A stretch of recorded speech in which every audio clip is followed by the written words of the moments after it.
Yesterday Upon the Stair by Pit Viper of Doom. Chapter 3. Self-imposed community service is surprisingly difficult with all the screaming. Izuku's not the one screaming. Well, he does yell a little, like when he barks his shin on the corner of a discarded oven or accidentally drops a microwave oven on his foot. But he's not getting distracted by the sound of his own voice. The first time it happens is on the very first day, and Izuku is so exhausted from waking up at the crack of dawn that he's sure he's just having a vivid auditory hallucination. But no, that's not the case, because the sound of it sends Rei spider crawling down from her perch on the trash heap, and it makes the ghost woman at All Might's side hover closer and look around in alarm. With the woman's back turned, Rei tugs on his hand and points. He follows the direction of her finger, bleary-eyed, but all he sees are rolling hills of garbage. Rolling, screaming hills of garbage. He's already tired and sore from the heavy lifting he's done since he got started, but now there's a buzzing in his nerves. It's not fear, not yet, but it's a quietly relentless, anxious energy. It's a lot like fight or flight, but he can't yet tell whether he wants to fight or flee more. All he knows is he doesn't want to stay still. He wants to do something, anything, to make the screaming stop. Before he can stop himself, he groans aloud and massages desperately at his forehead, trying to ward off an oncoming headache. A hearty pat on the back almost knocks him flat on his face, and his unbalanced staggering hides the fact that it makes him jump like a startled rabbit. "Resting already?" All Might's voice booms, momentarily drowning out the disembodied shrieking. "Not giving up so soon, are we, young Midoriya?" Boop! Izuku puts on his brightest, most determined smile and gets back to hauling trash to the pickup. It doesn't take much to get him out of breath, but he carries on. As he does so, he tilts his head this way and that, trying to pinpoint where the cries are coming from. His friend keeps close to him, glaring around all the while. Before long, Izuku determines that the voice isn't just screaming, it's crying as well. His nervousness drops a little, but the buzz of restless energy is still there. Izuku pours it into what he's doing. "I don't like this." Izuku shoots a quick glance toward the speaker. Ever since the sludge villain incident, he's seen her hanging close to All Might's side. He has yet to see one without the other. She's not someone he recognizes, and that only piques his curiosity. She's broad and muscular, with dark hair in a half updo. A lot of ghosts appear in whatever outfit they died in, but most of them can change how they look if they want, and Izuku's never sure either way unless there's blood or clothing damage. In this ghost's case, her tank top and athletic pants make her look like she died on her way to the gym. There doesn't seem to be a mark on her, though, so she was either poisoned or she's changed her look. Izuku wonders what her name is. He hasn't spoken to her. Not yet. He hasn't seen her without All Might around, and there's no way he's going to risk talking to her when the number one hero might hear him. If All Might hears him, then he'll ask who he's talking to, and Izuku can't tell him the truth. It absolutely can't! Izuku has his chance, his first and only chance to become a hero. There's no way he's risking it when he's barely even started. All Might doesn't have to know. As he watches from the corner of his eye, the woman aims a slap at the back of All Might's head that goes right through him. "Well, I'm gonna go check that mess out and, hopefully figure out a way to clue you two knuckleheads in on a screaming rage ghost if I need to. Sit tight, Toshi." She vanishes then into thin air. Izuku purses his lips as he stoops and wraps his arms around what looks like the remains of a microwave oven. If it does prove to be dangerous, then he'll have to find a way to warn All Might without revealing too much. Can he make up some excuse for them to leave without making All Might think he isn't serious about this? Before he can think further on the subject, the haunting voice is joined by a second, and that's when the eerie wails turn into what sounds like the ghostly shrieking equivalent of the noises cats make when they fight in an alleyway. Izuku certainly isn't expecting it, because that's when he drops the microwave oven on his foot and adds his own high-pitched yelp to the din. Thanks to disuse and decay, it's only about half a microwave oven by now, so Izuku avoids a broken foot. He can't quite dodge All Might's attention, though. "Ha ha! Gingerly, he pulls his foot out from under the broken up lights. Silly me, Butterfingers. Haha. No harm done. Don't worry about it. I can just pick it back up. He does, though, still churning to himself with a faint hope that All Might will brush this off. Yep, still going. No problem. Off to the truck.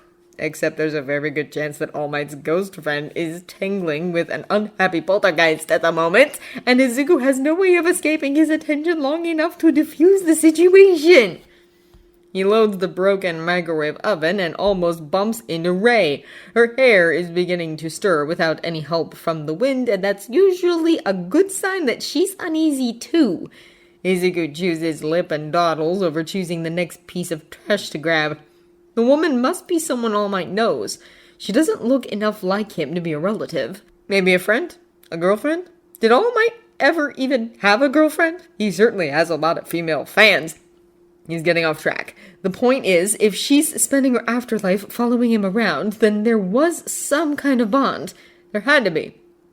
Rei's different. If it weren't for the fact that he could see her and hear her and talk to her, Izuku doubts she would have given him a second thought. But if this woman is important to All Might, well, sitting by while she gets in trouble with a poltergeist doesn't sit right with Izuku. He can't risk talking to Rei with All Might so close, so he stalls a few more seconds to leave his hands free. Go check on her? He signs, turning away from All Might to hide the movements of his hands. Make sure she's okay. His friend vanishes, and Izuku scoops up an old tire, slings it over his shoulder, and jogs back to the pickup. The two-toned shrieking is cut off by a blood-curdling screech that churns Izuku's stomach until he has to pause to let the nausea pass, and for a few glorious seconds, silence falls. Izuku waits on bated breath before finally the original voice takes up its haunting wail once more. Rei materializes close by, and a few seconds later, Izuku lets out a soft sigh of relief as the dark-haired woman returns to All Might's side. She looks a little ragged and faded around the edges, but she seems alright. Shit! He hears her hiss. I've gotten weak too, Toshi. Time was I could have ended a fight like that with my pinky finger. Now I need little monster girls coming to my rescue. No offense, sweetie. Thanks for that. Ow! Okay, just gotta stay away from that sedan. For the love of God, Toshi, stay away from that sedan! Izuku tosses a glance over his shoulder, frowns a little, and spots the car in question. It's just as battered and disused as everything else in this shoreline junkyard, bent and warped out of shape, most of its windows smashed, and it's in the direction that the wailing is coming from. It's also just within the area All Might sent him to clean, but well out of his reach for now. At this point, he'd need climbing gear just to get to it through all the rest of the trash. The wailing breaks into a sob just for a moment. Izuku sets his jaw and steps in the direction of the old sedan. There's plenty of junk in the way, but he'll get there. He has to. Poltergeist or not, there's someone who might need help, and he's not going to consider this job done unless he cleans that up too. He sets his shoulder against a broken-down washing machine, digs his heels into the sand, and keeps working. It takes 2.5 weeks for him to reach the sedan. If All Might notices that he's moving in a specific direction, he says nothing, and Izuku offers neither acknowledgement nor explanation. The woman notices, though. The woman who follows All Might. She was always nervous, what with the continuous screaming echoing through the trash pile, but a few days before Izuku reaches the car, she realizes that he's headed straight in that direction. She tries to stop him. For the better part of that day, Izuku works through her warning shouts on top of the screaming. He tries to signal her when All Might's back is turned, but she never notices. And she won't try to stop him physically because Rei growls when she gets too close. He thinks about taking the risk anyway. All Might is in his skeletal true form more often than not. Is he more or less observant when he isn't using his quirk? It comes to a head the day Izuku finally clears the path. He manages to haul away 3 bicycles that got warped and tangled together, and that turns out to be something of a keystone in clearing the way to the sedan. After Izuku wrestles the mess into the back of the pickup, he runs back to continue. All Might watches and waits, gaunt enough to be drowning in the jacket he's wearing. The path that Izuku has cleared cuts between two larger piles like a narrow valley of garbage. At the top of the pile on the right, there's a television set balanced somewhat precariously. It looks stable enough to most, but most don't take into account the outbursts of anxious ghosts. "One step at a time, young Midoriya," All Might is saying as Izuku comes jogging back. "At your stage, I doubt you'll be able to move that. He nods to the broken-down sedan. Unless, of course, you'd like to try." "I'll get to it," Izuku says and resists the urge to rub at his ears. The screaming is almost close enough to hurt at this point. "Now, you won't!" The ghost who follows All Might sounds all the more agitated. She blinks in and out of view, ending up perched at the top of the pile on the right. Izuku shoots her a look, but she's too upset to notice. "Stay away from there, both of you, Toshi! I mean it!" Izuku's friend hisses back at her, and the woman's form flickers. "Can't we warn them?" She yells back. The force of her frustration rattles Izuku, and she bumps against the television set. All Might takes a step closer to the pile. Izuku doesn't even think about it. His hand shoots out, blocking All Might from taking a step further. At that moment, the television teeters over, falls, and hits the sand just a few feet in front of him. "Shit!" Izuku hears the ghost woman hiss before Ray Spider crawls up the pile to shriek her fury right in the woman's face. Wordlessly, he crouches, lifts up the television, and staggers back to the pickup beneath its weight, while the woman's frantic apologies mingle with his friend's furious shrieks and growls. All Might surprises him by ruffling his hair when he gets back, and Izuku steers the cleanup away from the sedan once more. It's only that night that he dares approach it again. Once he's eaten and finished his homework, his studying, and daily scheduled exercises, Izuku makes his way back to the beach. All Might and his protective tag-along are nowhere to be seen. Izuku is alone except for Rei, and free to do whatever he needs. "Stay back," he tells her. She scowls at him and he glares back. "Stay back! I just need to talk to them!" Sand crunches beneath his shoes as he meanders his way through the garbage. The poltergeist still screams and cries louder and louder as Izuku creeps through the path he made and approaches the broken sedan. His pace slows until he's inching forward. Step, then pause. Step, then pause. Step, then pause. Finally, Izuku can reach out and brush the bent door with his fingertips. A pale hand, bloodied and missing 2 fingers, thrusts out the window, seizes him by the wrist, and yanks! Izuku catches the edge of the door, and that's all that keeps him from getting dragged through the open window. He's still pulled to the opening and finds himself almost nose to nose with the wailing ghost. Her face is battered beyond recognition, her skull caved in and misshapen. Shards from the broken windshield protrude from her throat, and her scream bubbles wetly. Her other hand, mangled and half gone, grasps uselessly at his throat.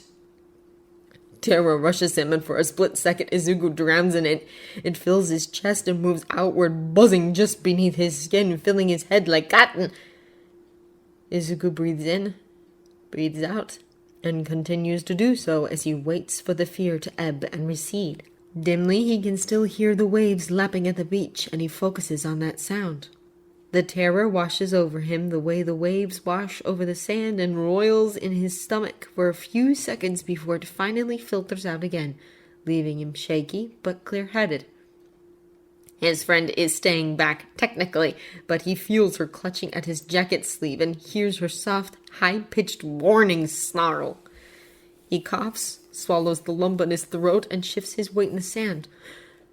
"Good evening. My name's Midoriya. What's yours?" "I lost it!" His ears burn when she wails so close to them. "I lost it! I just lost it! I need to find it before it's too late!" "I'm sorry," Izuku answers. "What did you lose?" "Hell cut the brakes!" The poltergeist sobs as blood trickles from her eyes and nose and spills freely from her mouth. "I lost the ring and he doesn't believe me. I was just hiding here. I hid here. It wouldn't look for me here. He calls me trash, so I hid it with the garbage, and I lost it." "A ring? Here, at this beach? He thought I threw it away. He thought I was leaving him. She leaves his throat alone and paws desperately at the front of his jacket. I was driving here, to this beach, to look for it. It's here. It's somewhere. I have to find it. If I don't find it, he'll think I'm leaving him. And he said he'd cut the brakes if I tried to leave. I'll help you, Izuku says. I'll help, I promise. I'm cleaning up the beach. I'll look for it, and if I find it, I'll bring it to you. Tell him I'll look for it, the ghost pleads.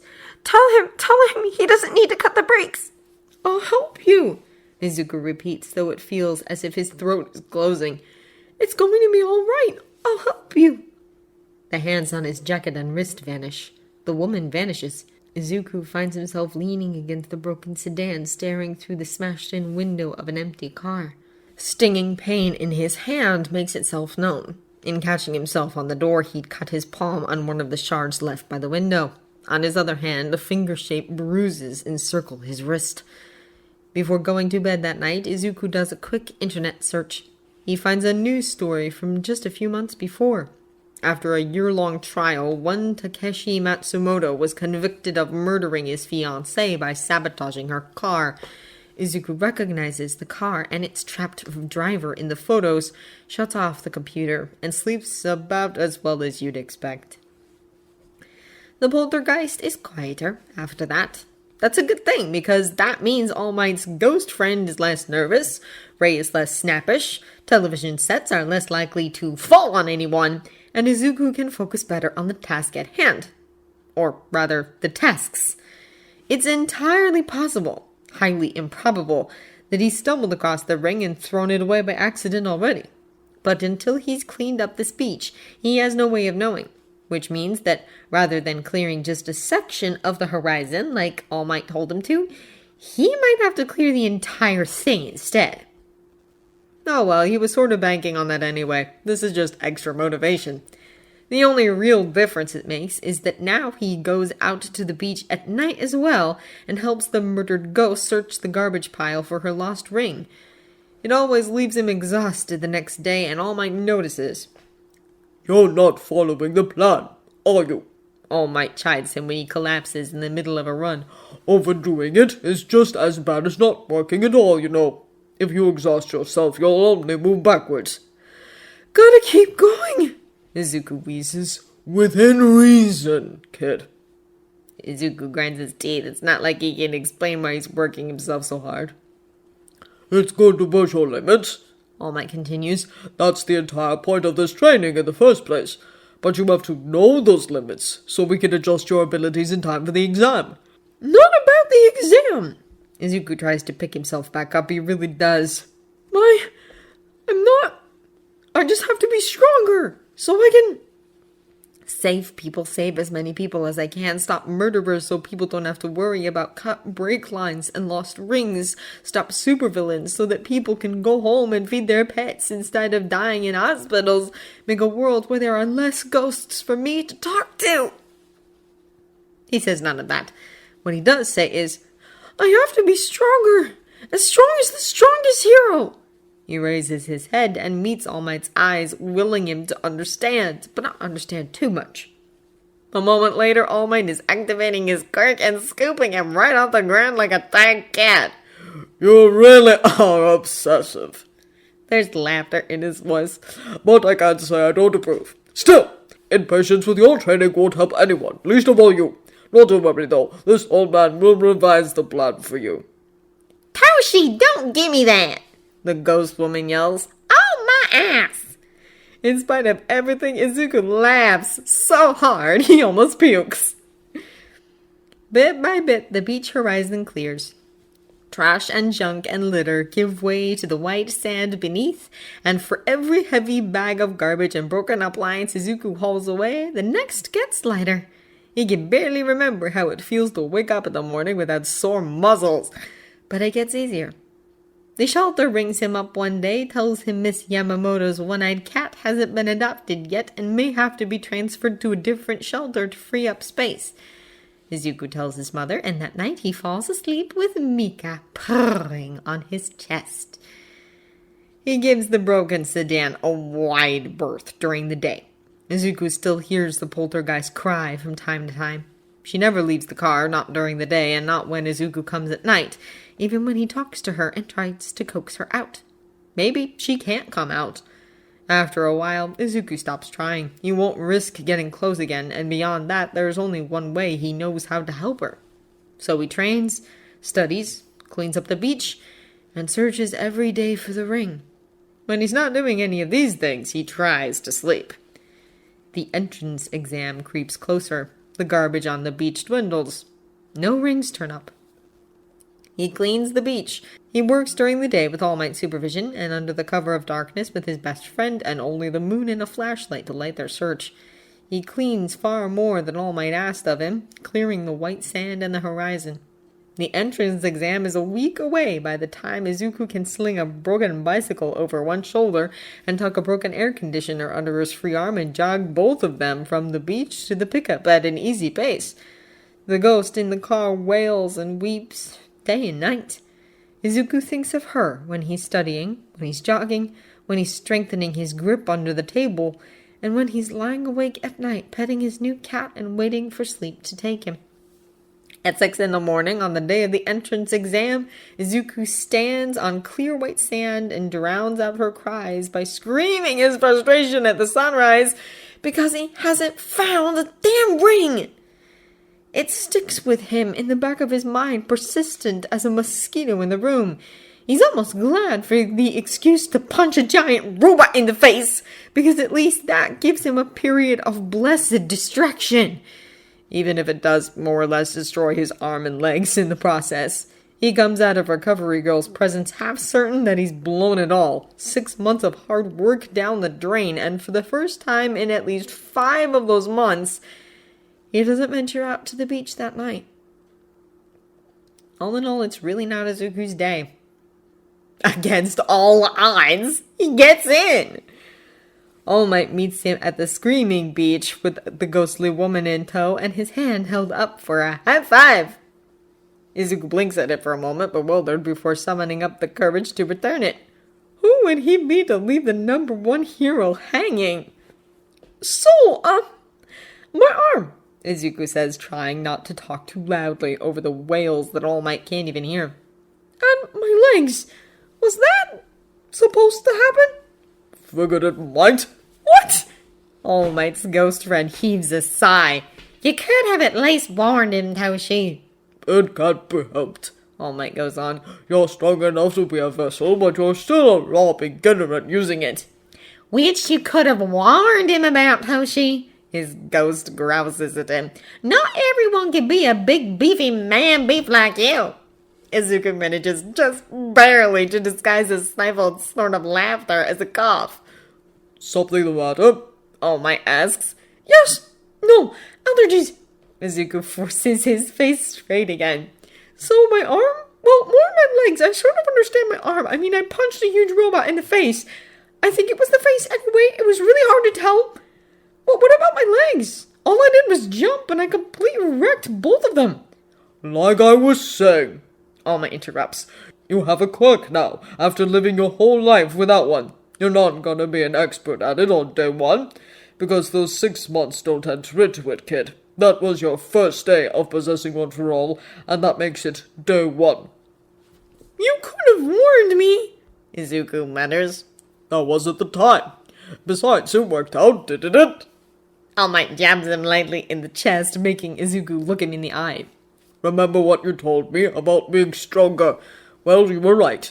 You do have to be stronger. You're gonna have to work harder than any of the other students. They've been living with extra limbs and laser vision and what have you all their lives. Your first hurdle's behind you, but you still got a long way to go. He bends a little so that they're eye to eye. And I promise you, I will help you get there. Understand? There's a swelling feeling in his chest as Izuku nods vigorously. Ray jostles his arm excitedly and he tries not to let his shaking show. And on that note, All Might continues, reaching into his pocket. There's something I wanted to show you. I wanted to show you earlier, but... Well, look. Izuku steps closer and All Might holds out a pair of photographs. They're both pictures of Izuku, a before and after comparison to show off his progress. In one is the skinny kitty remembers being. In the other, taken the morning that he finished clearing the beach. He's filled out his own frame, replaced scrawny arms with defined musculature. In both, his pupils are glinting red from the flash. I was considering fixing that, All Might says sheepishly. but I'm not the best with technology, I'm afraid. That's fine, Izuku assures him. That kind of always happens, actually. My mom says it's a nightmare trying to get my picture taken. Well, if it can't be helped. Not the point in any case. Your progress speaks for itself. All Might pauses to look him carefully in the eye. Remember, you got to this point through your own hard work. It's gonna take more hard work to keep you moving forward from here. The stronger you become, the better handle you'll have on One for All. It will take work and it will take time. But for now, you've had a break. Enjoy while it lasts and keep your strength up. You're a UA student now, and they don't let up for beginners. I won't let you down, Izuku blurts. Good. They're about to leave. The moon is high and bright, and Izuku buzzes with eager energy and glowing pride, and if it weren't for those two things, it may not have happened. It's a chance in a million, really. At precisely the right moment, Izuku turns his head to admire his handiwork of 6 months and sees moonlight glint on something in the sand. No, it couldn't be. Izuku jogs to the object, sending up sand in his wake, eyes fixed on the tiny glint of reflected moonlight. He slows as he approaches it, not wanting to kick sand over it and lose it again. He stoops, sweeps some of the sand away, and picks up a silver ring from the beach.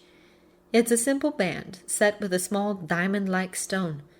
An engagement ring by the looks of it. It's a little dirty from lying on the beach, but it still shines. All Might calls to him from across the sand. Midoriya, everything alright? Go on ahead, Izuku calls back. I'll get home fine. He stays where he is under the pretense of admiring the moonlight on the waves until he's sure All Might has gone. He never did touch the old sedan during his cleanup. It looks a lot lonelier now than it ever did before, one last spot of litter tarnishing the horizon. Izuku comes to a halt a few feet away from the driver's side door and holds out the ring in his palm. Silence falls. You found it. Izuku turns around carefully. The weeping ghost stands in the sand, looking for a split second just as horrible and mangled as she did the first time Izuku saw her. Then he blinks, and she stands before him, whole again, pale and thin in a spotless cardigan and skirt. You found it. Tears well up in her eyes, and she steps forward and reaches for it. I wanted to look for it, to show him I only lost it. I wasn't leaving. He'll cut the brakes if I leave. An inch away from the ring, her hand halts. Izuku can't tell whether her form is flickering or she really is shivering. More tears come, and her voice trembles and cracks. Only, I don't really have to worry about that, do I? Blank white eyes, shining with ghost light and tears, meet Izuku's. Because he already did. I'm sorry. Izuku's voice is thick from the ache in his throat. I'm sorry he did that to you. You didn't deserve that. He glances down at the ring. He's in jail now, you know. He didn't get away with it. He won't be able to hurt anyone else. Good. That's good. The woman's hand is clearly shaking now. My name's Sachi. Thank you for finding my ring. Happy to help. I'm sorry. Sachi sniffles and lowers her hand back to her side. I'm sorry I made you go through all of that trouble for nothing. I don't want it anymore. That's okay, Izuku says. I don't think you need it. As it wasn't for nothing, it really wasn't. I can't remember the last time somebody helped me, just because. Sachi lifts her hand again, but only to wipe her eyes. Thank you. Thank you so much. I won't forget this. Izuku smiles. I don't think I will either. I don't know if I can explain it, but you sort of helped me too. Thank you. Sachi doesn't reply, but she nods. Do you think Izuku's throat bobs as he swallows. Are you going to be okay now? I think... Yes. Sachi smiles through her tears, and it's one of the brightest smiles Izuku's ever seen. I think I can go now. I'm okay. I'm going to be okay. By the time Izuku blinks away the tears in his eyes, she's gone. The car is empty. The beach is silent. He snivels a little and wipes his eyes. A chill in the air makes him look up to see Ray hovering nearby, beaming. How about you, huh? He asks. Think you'll ever... She looks thoughtful at this, then shrugs and flits closer to give his arm a hug. Well, okay, Izuku says, if you're sure. He goes home, and his limbs are heavy, but his heart is light.